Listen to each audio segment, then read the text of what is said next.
Como eu falei, esse capítulo número 12 fecha o discurso de Jesus a uma plateia plural.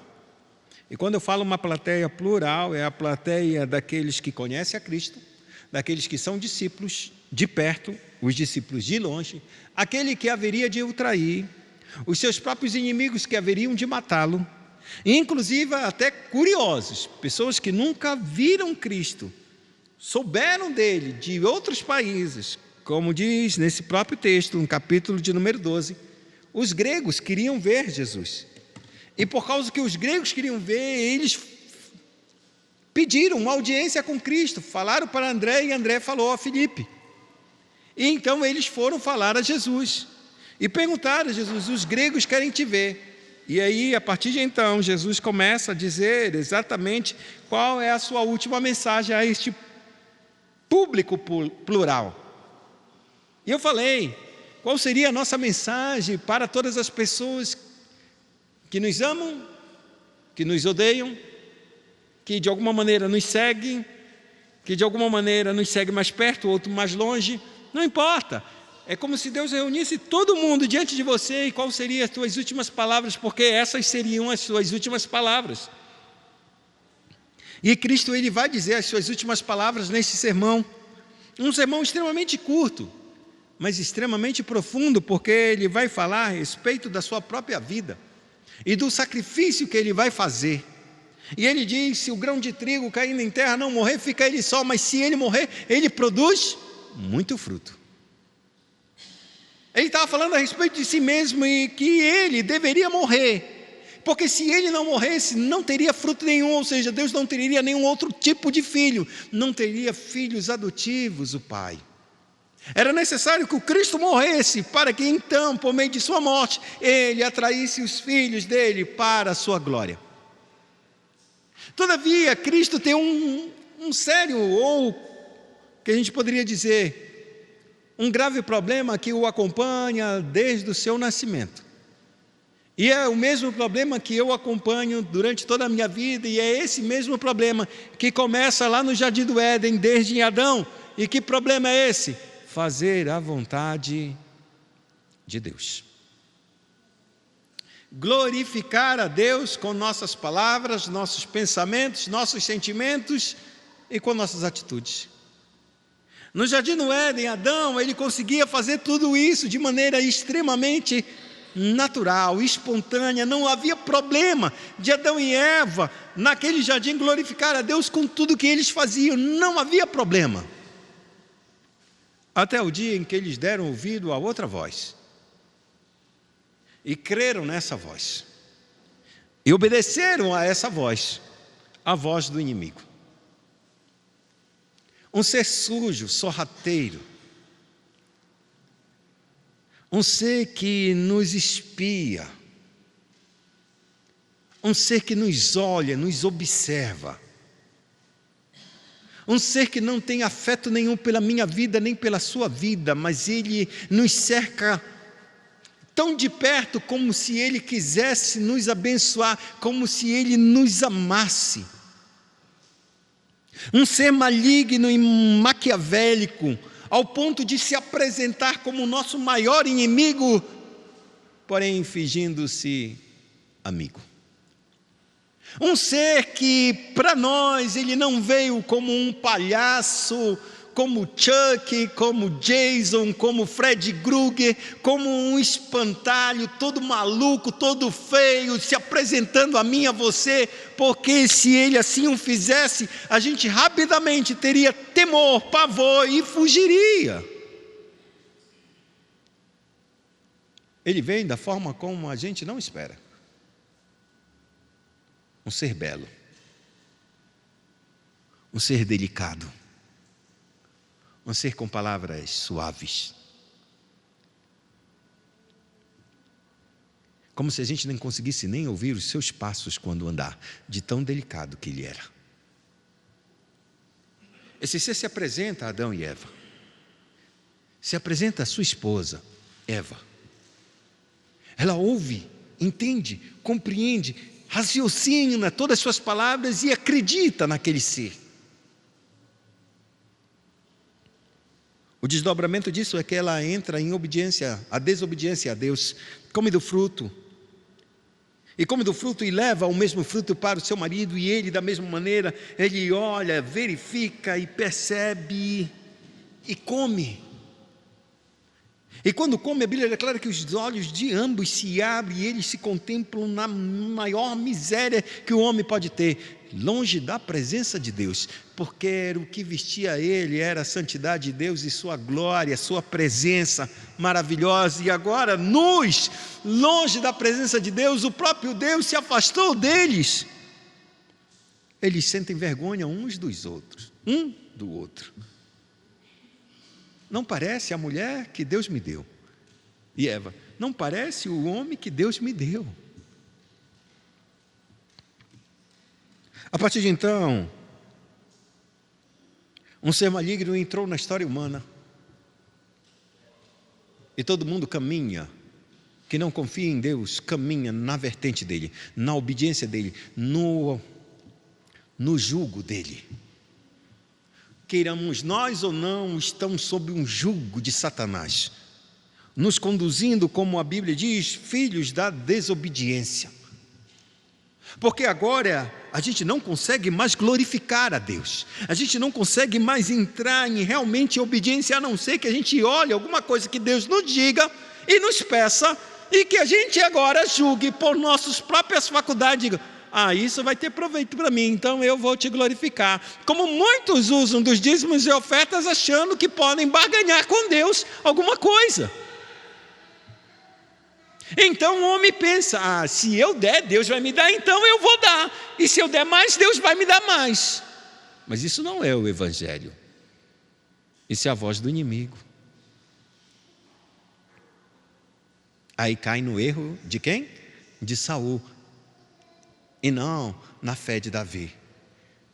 Se tu te agradasses isso, eu te daria. Mas tu te agrada de um coração voluntário que te obedeça.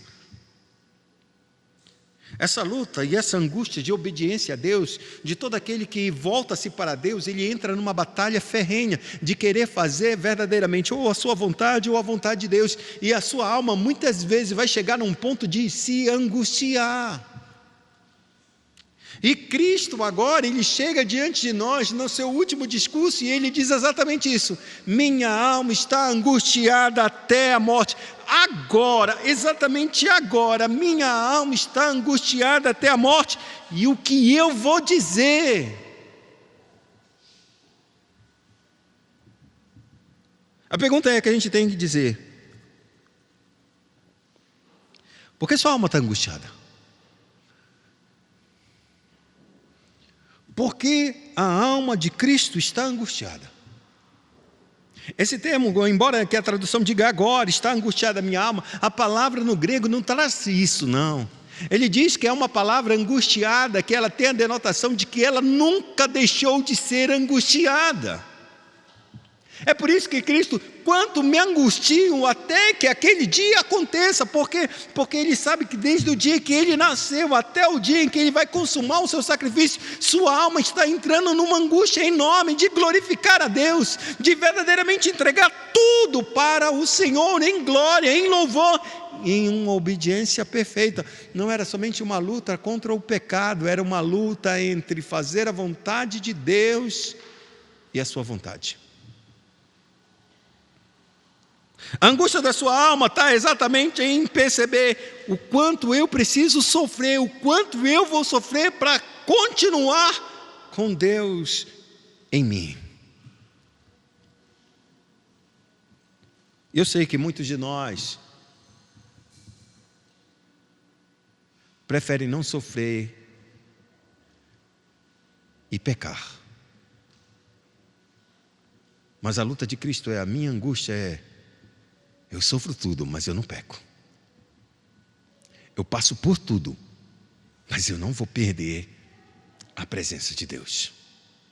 Eu não vou perder o Deus que eu estive com Ele desde a eternidade, nunca me apartei dEle. E não é porque eu me fiz homem, e não é por causa das dores que já estou suportando, serão elas capazes de me apartar do meu Pai.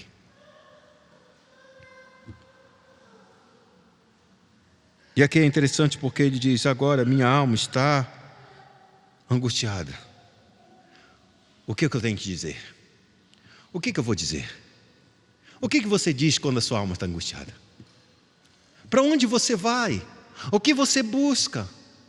Porque o que o Cristo está dizendo é exatamente isso. A alma dele está angustiada. Ele abre o seu coração para os seus discípulos e para a multidão que ali estava, porque ele não está fazendo algo sozinho em particular, mas ele está diante de uma multidão, e ele diz: a minha alma está profundamente angustiada. E ele disse ainda mais, antes no verso anterior, ele disse assim mesmo: aquele que ama a sua vida vai perder, mas todo aquele que aborrecer, odiar a sua vida nesta terra, ele vai preservar a sua vida para a vida eterna. O que Deus está dizendo é que se você quiser fazer a tua vontade, você vai perder a tua alma.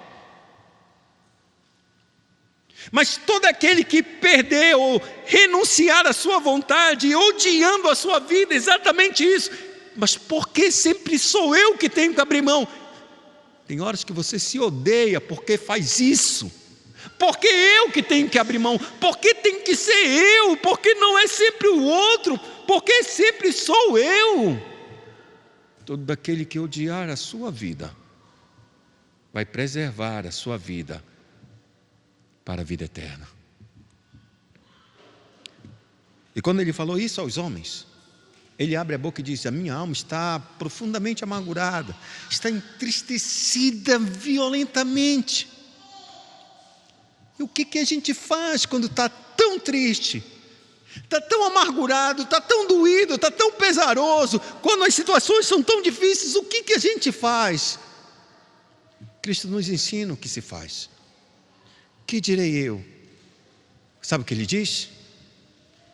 Ele ora, amados. Essa é a nossa solução. Ele vai até o Pai, ele vai até Deus e ora. Quando as coisas estão difíceis, tão complicadas, está uma confusão na tua mente, no teu coração, está uma angústia na tua alma, sabe o que você faz? Você não vai jogar bola, você não pega o videogame, você não vai num restaurante, numa lanchonete, comprar um sorvete, comprar a melhor comida que você mais gosta. Você não faz isso, amado. Você não vai passear de cavalo, você não vai montar na sua moto, você não vai pegar um carro, nem subir numa trilha, nem vai tomar um banho de cachoeira, você não vai para o mar, você não vai para Disney ou para qualquer lugar do mundo que muito pode te apetecer e dar prazer ao teu coração. Você não vai para esse lugar, porque se você for, você está perdendo a sua alma. Você vai para Deus. Ele conhece você, Ele sabe as tuas fraquezas, Ele conhece cada ponto da tua alma, Ele sabe cada angústia que vem no teu coração, Ele sabe cada pensamento que está norteando e está martelando a tua cabeça, que você não sabe a solução. A tua angústia é tão grande que aí você acha: eu vou tomar mais uma, eu vou só fumar isso só para me ficar relaxado, eu vou tomar uma Coca-Cola, eu vou tomar um sorvete, ou seja lá o que for. O Cristo está nos ensinando que sua alma se angustiou até a morte. E a sua angústia era porque ele sabia que ele ia se separar do Pai. Não era porque ele ia para a cruz.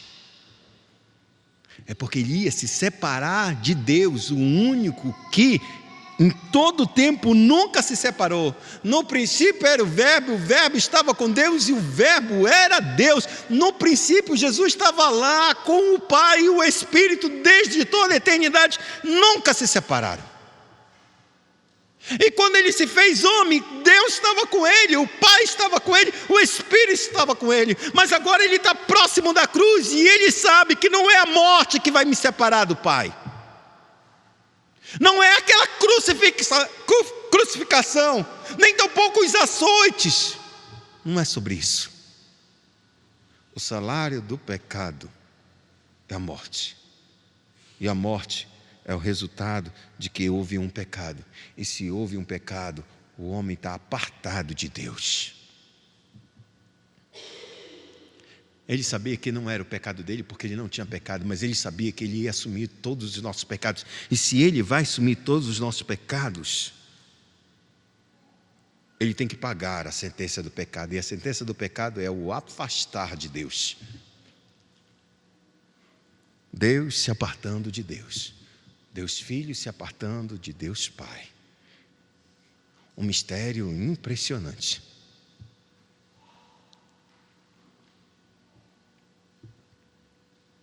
Amados, eu sei que uma coisa, por muitas vezes eu me afastei de Deus, e por muitas vezes você também se afasta de Deus.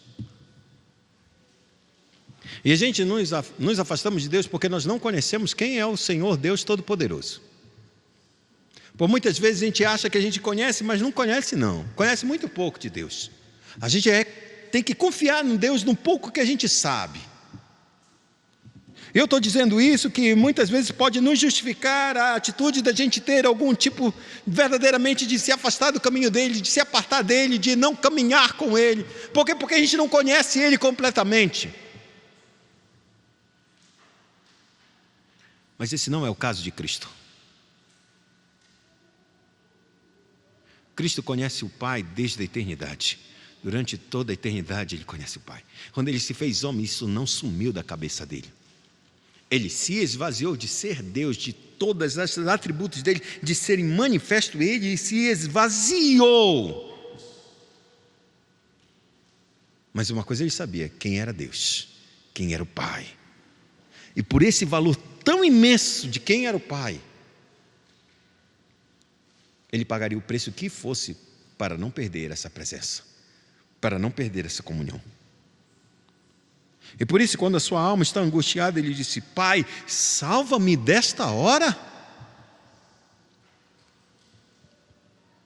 Será que agora que eu estou diante de Deus, eu estou diante no meu próximo passo para o qual eu vim, eu vou pedir para o Pai: Deus, salva-me desta hora, salva-me da cruz? Não, ele está me dizendo: Deus, me salva de não ter que me apartar de Ti. Eu aceito ir para a cruz, mas eu não aceito perder Tua presença. Será que porventura, de alguma maneira, eu posso ir para a cruz, sofrer tudo que eu sofrer, mas sem me apartar de Ti?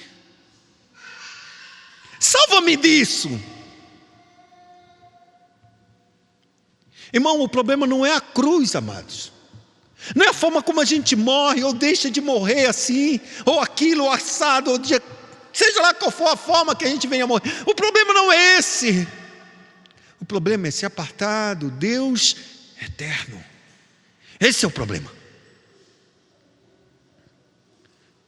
Por isso ele diz: mas precisamente com este propósito vim para esta hora, para morrer na cruz.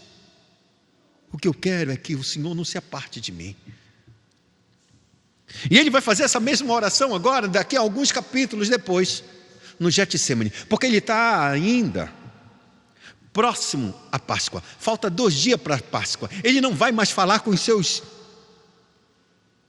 sua plateia, com o público. Ele não vai mais falar. A partir de então, Jesus vai se recolher e ele não vai mais falar com ninguém. Ele só vai falar com os seus 12, só com os seus próximos, até que ele se apresenta em Jerusalém e voltando já para ser crucificado.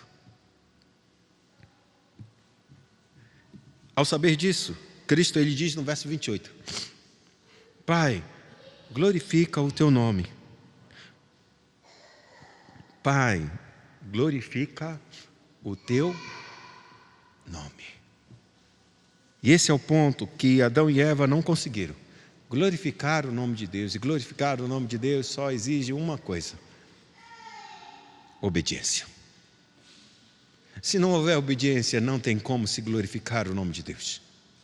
A gente pode criar monumentos, podem fazer eventos, podem fazer festivais, podem se fazer qualquer coisa para Deus, em sua homenagem, em sua honra. Mas isso não passará apenas de expressões e palavras da boca, nunca do coração. Porque a palavra que sai do coração é uma só: obediência. E é dessa forma que Deus exige que nós venhamos glorificá-lo. Então a oração que Cristo, ele vira-se para o Pai e diz: Senhor, salva minha alma. Não. Pai, glorifica o teu nome. Embora minha alma se angustie ao máximo, ainda assim, glorifica o teu nome. Se a minha dor e a tua angústia e a minha angústia puder glorificar a Deus, ore ao Pai e diga: glorifica o teu nome. Quando ele termina essa oração diante de todos, uma oração extremamente curta, vem uma voz do céu e diz: eu já o glorifiquei e ainda o glorificarei. Eu já o glorifiquei porque durante todo o tempo da tua vida tu nunca quiseste fazer a tua vontade, sempre me obedeceste até agora. Então em todo o tempo que tu obedeces, eu tenho glorificado o meu nome, eu tenho me manifestado como Deus santo, como Deus vivo, como Deus verdadeiro, como Deus de misericórdia, como Deus de graça, como Deus de amor, como Deus de compaixão. Eu sou o Deus de justiça, mas eu sou um Deus que ama a misericórdia, porque em cada ato que tu fazes, meu filho, minha obediência a mim, eu glorifico o meu nome. Mas eu ainda vou glorificar ainda mais quando tu for para a cruz.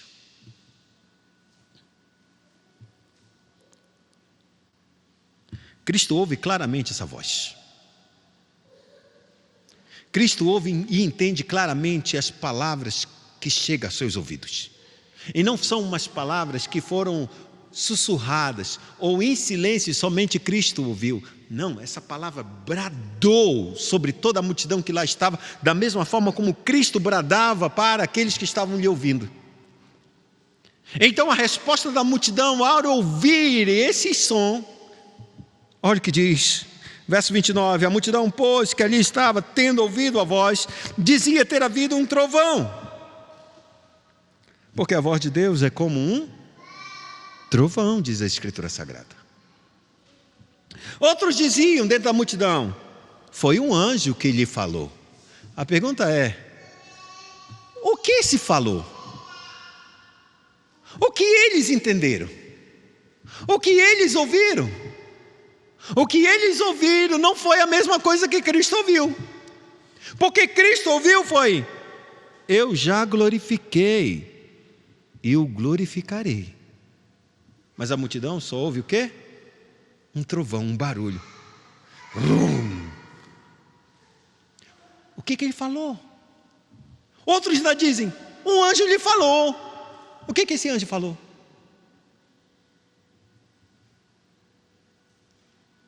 Você consegue perceber que vai existir pessoas no nosso meio que Deus vai falar e eles nunca vão entender? Vão achar que é apenas um homem ou um Abraão falando ou qualquer outra pessoa falando e nunca vão pensar que foi Deus que está falando. Muitos de nós entraremos e sairemos de igrejas da presença de Deus ao ouvir a sua voz, mas manifestaremos uma indignação e uma incredulidade, porque os nossos ouvidos estão surdos e a gente não consegue ver, a gente consegue perceber tudo no culto. Se o cantor cantou bem, se as músicas foram boas, se a bateria estava direita, se o violão estava afinado, se a voz do pregador estava direita, se o som estava aberto, se tinha muita gente, a liturgia. A gente conseguiu ver tudo e perceber tudo exterior.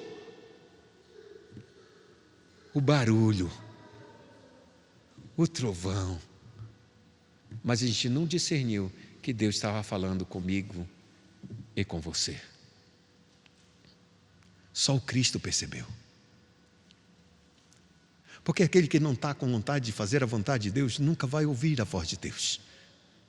Será como Saul que disse: mas eu executei toda a vontade do Senhor. E naquela noite Deus disse: ele não executou. E ele retrucou, e retrucou, e retrucou.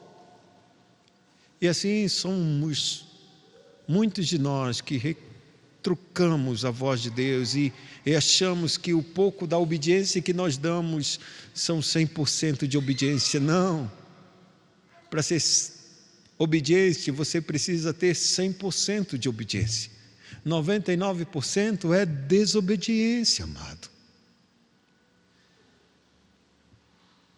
O resultado é que Jesus ele volta e diz: então explicou Jesus, não foi por mim que veio esta voz, e sim por vossa causa.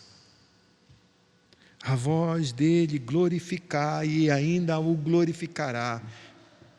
A voz veio por vocês. A voz veio por vocês porque ela está me animando a continuar. A voz veio para vocês porque foi essa mesma voz que me enviou para morrer por vocês. Essa voz é por amor a vocês. Não foi para minha causa, não foi por mim. Foi por nós. E então ele encerra o julgamento. Verso 31. Chegou o momento de ser julgado este mundo, e agora o seu príncipe será expulso. Porque esse príncipe que entrou no jardim do Éden, e que Adão e Eva abriram a mão desse legado, dessa autoridade, desse reino, e partiram e entregaram na mão do nosso inimigo, e esse inimigo tem reinado sobre a vida das pessoas deste mundo, num império de trevas, num império de dor, num império de sofrimento, num império de caos. Esse mesmo inimigo agora está sendo julgado este mundo. Cristo falou. E agora, exatamente agora, esse príncipe será expulso, porque alguém cumprirá toda a obediência a Deus e trará de novo o reino para a mão de Deus. Tirará da mão do inimigo a sua autoridade ou o seu poderio de querer fazer o que tinha de fazer, porque estávamos todos nós debaixo do jugo do pecado e debaixo da sentença do pecado. Nós não tínhamos nenhuma legalidade para o expulsar. E então ele diz de que maneira ele vai expulsar esse inimigo. Verso 32, e eu, quando for levantado da terra, atrairei todos a mim mesmo. Isto dizia, significando de que gênero de morte estava para morrer. Cristo ele está dizendo agora que quando ele for levantado da terra, ele vai atrair todas as pessoas para a obediência, para que pudessem ficar com ele, para que pudessem voltar a glorificar a Deus em obediência, como disse em o livro de Romanos, no capítulo de número 16. Deem glória a Deus por meio de Jesus Cristo. Deem glória. A forma pela qual a gente pode obedecer a Deus e glorificar a Deus é confiando totalmente as nossas vidas em Jesus. Embora a multidão não entendesse, ela disse: mas como Cristo vai ser crucificado? Como esse pode ser crucificado? Não, nós temos ouvido na lei que o Cristo permanece para sempre. Como dizes tu, se é necessário que o Filho do Homem seja levantado? Quem é esse Filho do Homem?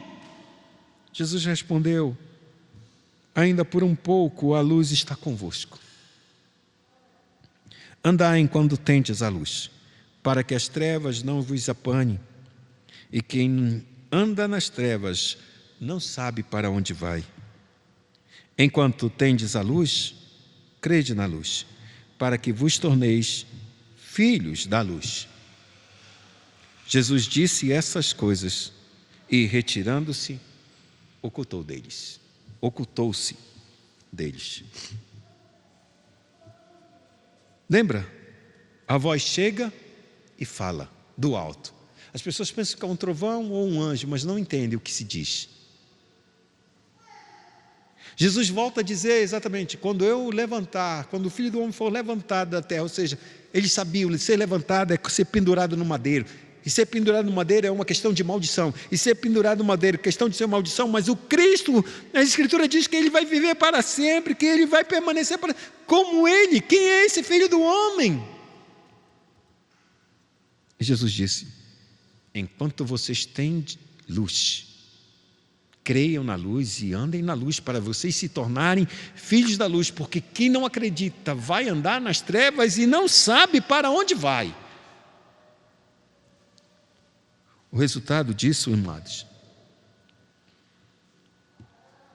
é que a gente sempre vai tomar uma decisão, e a última mensagem de Cristo é: ou você nega a sua vida, em prol da vontade de Deus, para o glorificá-lo, ou você pode tomar a sua vida e viver a sua vida, mas saiba, dê certo, que Deus vai glorificar o seu nome te mandando para o inferno. Não tem mais, não tem menos. Ele vai sempre glorificar o seu nome, ou através da justiça de Cristo caindo sobre você e recebendo a misericórdia, ou Ele vai transformar o seu juízo e cairá sobre a minha vida e sobre a sua vida, por nós não crermos na sua misericórdia que está em Cristo Jesus. O último sermão de Cristo é uma decisão para todos, os que estão perto, os que estão longe, os que conhecem muito, os que nada conhecem, os que Ele ama muito e aqueles que o odeiam. Todos nessa plateia tinham somente um discurso: crede na luz enquanto a luz está, porque depois que a luz for-se embora, vocês vão continuar nas trevas. Creiam para que se tornem filhos da luz. Essa é a nossa decisão. Ou cremos e caminhamos para a glória de Deus, não importando as consequências dessa decisão, ou caminharemos nas trevas e não saberemos para onde nós estamos indo, até que aquele dia nos pegue de surpresa. Incline sua cabeça, oremos ao Senhor.